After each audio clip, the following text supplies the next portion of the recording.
Today I am going to talk about how you can use ETFs to build a proper long-term strategy. I know many of you like investing in mutual funds and many of you like taking higher risk by directly investing into stocks. But ETF investing has its own benefits, and I also personally invest in ETFs in my own portfolio. Sometimes I use them for swing and short term opportunities, but most of the time I use them to capture big sector moves with lower cost and better liquidity. So I thought, let me quickly make a practical video for all of you where we will create a long term equity ETF basket, and I will also explain you the reasons for choosing each ETF in this basket. But this is not going to be a simple video where I will just tell you that buy Nifty 50 ETF and forget it, because this is exactly where many investors make the first mistake. See, Nifty 50 is good. It gives you exposure to top Indian companies by market cap. But if your goal is long-term wealth creation, then just buying Nifty 50 ETF may not be the smartest ETF strategy. So in this video, I will show you a simple ETF basket, and by the end of the video, you will understand which ETFs you can consider, why those ETFs make sense, how to rebalance them, and where most of the ETF investors go wrong.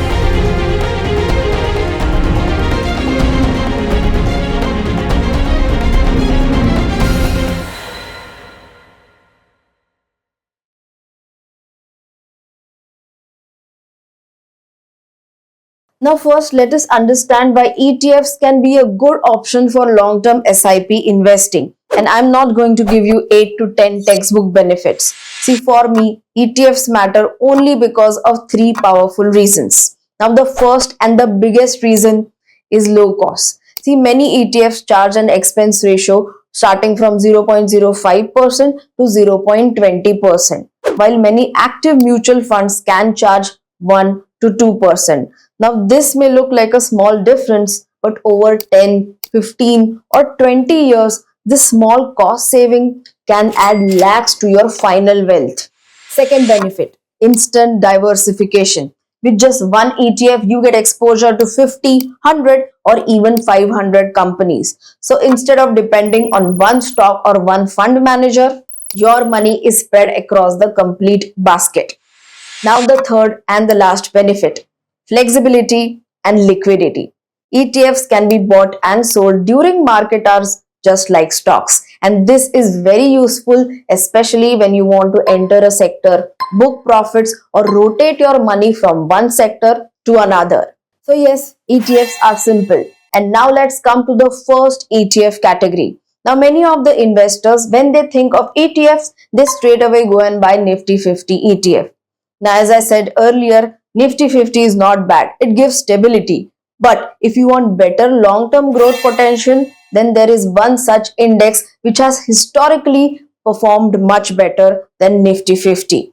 And that index is Nifty Next 50. It includes the next 50 large companies after Nifty 50. Think of it like this. Nifty 50 represents the companies which are already leaders, and Nifty Next 50 gives you exposure to the companies that may become future leaders. And in the last 5 years, Nifty 50 gave around 50% returns, while Nifty Next 50 gave around 80% returns. So you can see the clear outperformance. And that is why in my ETF basket, I would give 30% allocation to Nifty Next 50 ETF. And one popular ETF in this category is Junior Bees by Nippon India. ICICI Prudential also has Nifty Next 50 ETF option. Now the expense ratio is also low, around 0.17%. And because Junior Bees is actively traded, liquidity is generally good. Now let us come to the second part of the ETF basket. See, whenever investors want aggressive returns, they usually directly jump into small cap stocks. But the fun part is the mid cap index has outperformed the small caps in the long term. Reason, mid cap companies are usually already established businesses. They have some track record, some scale, better visibility, and still enough room to grow. And many of these companies can become future large caps. See, small caps can also become big, but not every small cap scales, survives, or delivers. And that is exactly why instead of going heavy into small caps, I prefer taking aggressive exposure through mid cap ETFs. And for this, one ETF you can look at is Mid 150Bs. Now, this is a Nippon India ETF that tracks the Nifty Mid Cap 150 index. Now, the expense ratio is around 0.21 and it has low tracking error, which means that the ETF is able to follow the index efficiently. It is also one of the larger and more liquid mid cap ETFs available in the market, which makes it easier for investors to buy and sell. Another options investors can check is MOM 100 by Motilal Oswal, which tracks the Nifty Midcap 100 index. Its expense ratio is also around 0.20.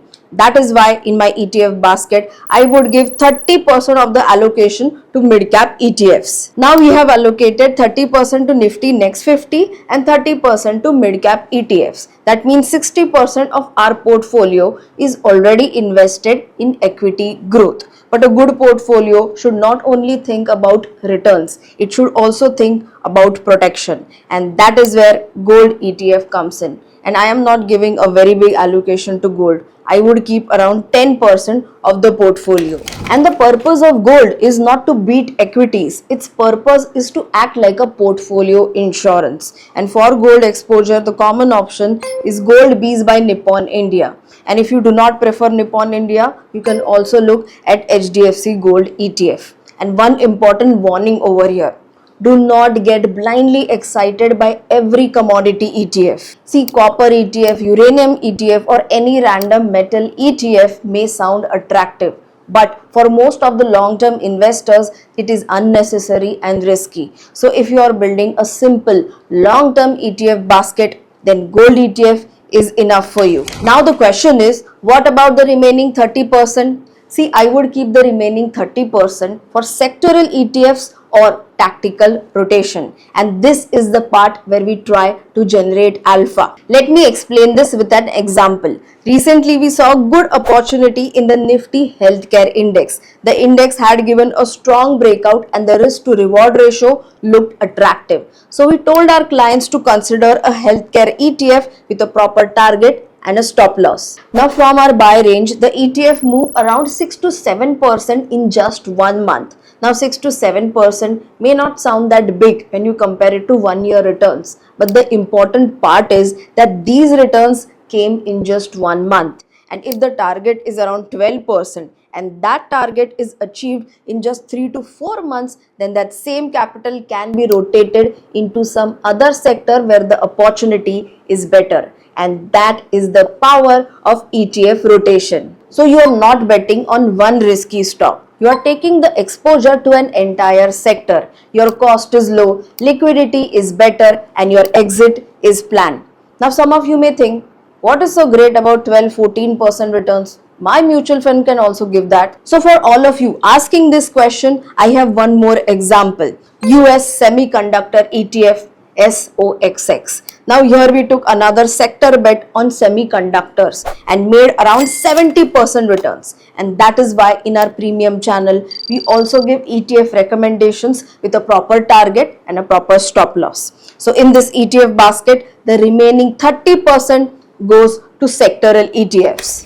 At different times, sectors like IT, defense and banking, etc. can show strong momentum. But just because a sector is looking attractive, you should not enter. You need a clear setup, proper liquidity, target, stop loss, and an exit plan. And currently, if you're looking at sectoral opportunities, then healthcare ETF and banking ETF can be considered depending on the valuation, breakout, and the momentum. And for banking exposure, one commonly tracked ETF is BankBees. And now let's review our complete ETF basket. So 30% we have allocated to Nifty Next 50 ETF for future large cap growth, then 30% for mid cap ETF for aggressive but relatively established growth, then 10% to gold ETF for hedge and portfolio stability, and 30% for sectoral ETFs for tactical rotation and alpha generation. Now the next question is, how do we rebalance this ETF portfolio? See, many investors follow the buy and forget approach, but I follow 3 simple rules. Rule number 1, review once a quarter. Now here you can choose a fixed target, and once that target is achieved, see if there is more potential left. If yes, then upgrade the target like we do at Rangavan Finance, or else exit it. Rule number 2, rebalance only when allocation moves meaningfully. For example, you have given a target allocation to mid-cap ETF of 30%, and because of market environment it becomes 36-37%. Then you can rebalance or book profits. You can keep a simple rule of 5% deviation. Rule number 3, use fresh SIP money first. Instead of directly selling the ETF that has gone up, first direct that fresh SIP money into the ETF that has become underweight. Sell only if the imbalance has become too large or if the strategy requires it, because selling triggers tax. Now, if you want to take slightly higher risk for better return potential, then you can also consider momentum ETFs. But remember, they are optional. One option is Motilal Oswal Nifty 500 Momentum 50 ETF. This ETF invests in 50 high momentum stocks from the Nifty 500 universe. Another option is ICICI Prudential Nifty 200 Momentum 30 ETF, also known as MOM 30 ETF. And from a long-term perspective, momentum ETFs can be interesting because in a strong bull market, momentum stocks can perform really well. But important point is that these momentum ETFs can also fall sharply during market corrections. So ETFs are simple, but they are not magic. They still require discipline, proper allocation and periodic review. And if you found this video helpful, then share it with your friends who are still confused between mutual funds, ETFs and stocks. And if you want our ETF investment ideas, then subscribe to Rangavan Wealth or check out our premium channel. And this is Sanika from Rangavan Finance, and I will see you very soon in the next one. Till then, bye bye.